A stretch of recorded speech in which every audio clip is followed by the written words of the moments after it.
Ayan,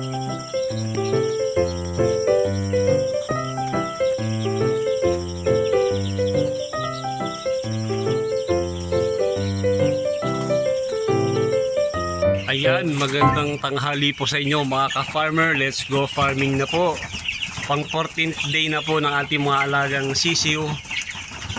Kailangan na natin mag-expand, kumbaga i-adjust yung ating gulungan kasi medyo malalaki na po sila. Ayan po, halos mapupuno na nila yung ating kalahati na ating kulungan. Itong 500 po nito kapag tumimbang po ito ng 1.7, 1.8, halos mapupuno po nila yan hanggang dun. Yung 500 na yan kasi ang capacity po nito ay 400. Ang ginagawa ko kapag hindi naman sila sabay-sabay na umaabot sa ganung size, ganung bigat, hindi hinaharvest ko na po yung mga naunang lumalaki. Kaya wala namang problema kung sakasakali sa 14 day nila may mga 500 grams na pong umabot, halos kalahati, pero iba po nasa 400. So okay lang po yun. Yun nga po kasi hindi naman tayo sabay-sabay nag-harvest. Pero mas maganda talaga yung sabay-sabay yung laki nila. Pero ganoon po talaga sa pag-aalaga sa backyard at pag medyo malamig ang panahon. Sa atin po dito sa Quezon, kapag umaga po walang problema, tanghali walang problema. Pagdating po ng madaling araw at gabi, malamig po ang panahon, yun, doon medyo nagkakaroon ng pagkakaiba. Ang pagbubukas ko po nito, dahan-dahan. Lalo pa patapos na tayo sa brooding period. Ganito pa rin setup nila. Kasi kapag gabi, malamig, di lahat silang nandito, iipunin ko po sa parte na dito. Tsaka ko may bababa ito. Para hindi sila malalamigan. Kasi ito pong ilalim nito ay tagusan ng hangin. Pasok nyo ng malamig na hangin. Pero itong sa part na to, hindi po. Kaya yun ang magiging solusyon natin para yung madaling araw ay hindi maging problema kasi malamig nga po. Pero pag ganito pong tanghali, di bubuksan natin yan para nakakapag ikot-ikot silang lahat. Ayun. Ang patuwakaw na po sa kanila ay pellet na. Ayun, nag-shift po ako mula nung 13th day, naghahalo na po ako ng pellet hanggang sa masanay na sila na kailan tinutuka ay pellet na. Pero dumating sa point na yung medyo binibiting ko sila sa pagkain para medyo masabik sila, hindi nila itapon yung mga pellet. Kasi kapag puro pellet kagad binigay nyo tapos medyo hindi sila gutom, itutukain lang po nila, lalaruin lang nila, pagkatuka-tuka ilalabas sa feeder, ayun, tapon. Lalo pag ganyang klase ni ating sahig, lusot po dyan yung pagkain. Ang makikinhabang yung nasa ilalim. Ayan.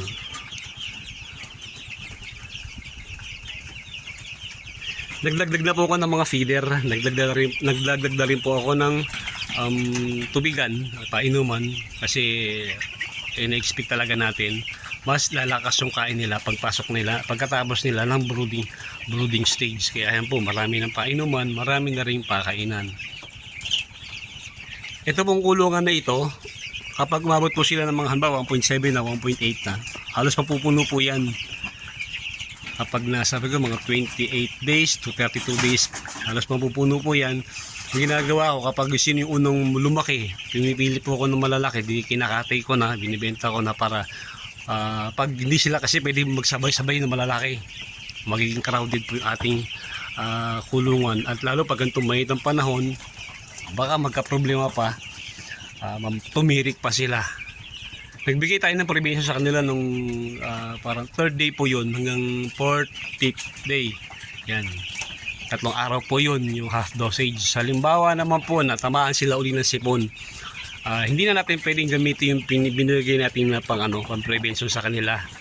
Ibibigay natin sa kanila ibang brand na rin at ibang, kasi may mga yung pong Premoxil, mayroon pong kasama yun na paracetamol na iba naman po ang ibibigay natin para yung pagbibigay natin treatment sa kanila tatalab. At sa experience ko naman po, kapag gantong halimbawa may prevention kayo, tapos po tinamaan sila ng sipon, hihiwalay nyo lang po sila, pero lumalaki pa rin po sila. Pag hiniwalay nyo sila, pwede nyo silang i-treat, kumbaga gamutin. Kasi pag mga umabot tayo ng 20 days nagkaroon sila ng sipon, po yun, 5 days tuloy-tuloy dapat magbigay ng antibiotic, mga 6 days, depende po sa sakit, depende sa tama nila. I-harvest nyo yun, magiging problema natin. Pag kinatay ninyo, may mga customer tayo, mga talas ang pang-amoy, ibig sabihin nakakahiya. At tsaka di naman dapat talaga na may withdrawal period para rin sa mga customer natin. Ang ginagawa po dyan yung iba, nag-spray po sila na parang foliar. Pagbaga para sa nasal na lang dumadaan yung yung gamot. At hindi rin masasabing gamot parang po siya hindi po sa yung klase ng mga synthetic drugs na ginagamit, ibang klase po sa na pwede na hindi magiging harmful sa mga kakain. Ayan. Maraming salamat po sa inyong mga ka-farmer. Paki-like naman po yung ating video at paki-subscribe na rin po yung ating channel. Salamat po sa mga bagong subscriber. At yung mga nagtatanong po, huwag kayong mahiya magtanong. Sasagutin naman natin yan batay sa ating experience at kung sakaling medyo malalim-lalim yung problema lalo pa pagdating ng mga treatment sa mga sakit, pwede tayo magtanong sa mga kaibigan natin na nag-aalaga sa malaking poultry farm. May mga veterinaryo po yung mga yon, yung advice na makukuha natin ay maganda-ganda at makakatulong sa ating pag-aalaga. Mabuhay po kayo at happy farming po sa inyong lahat.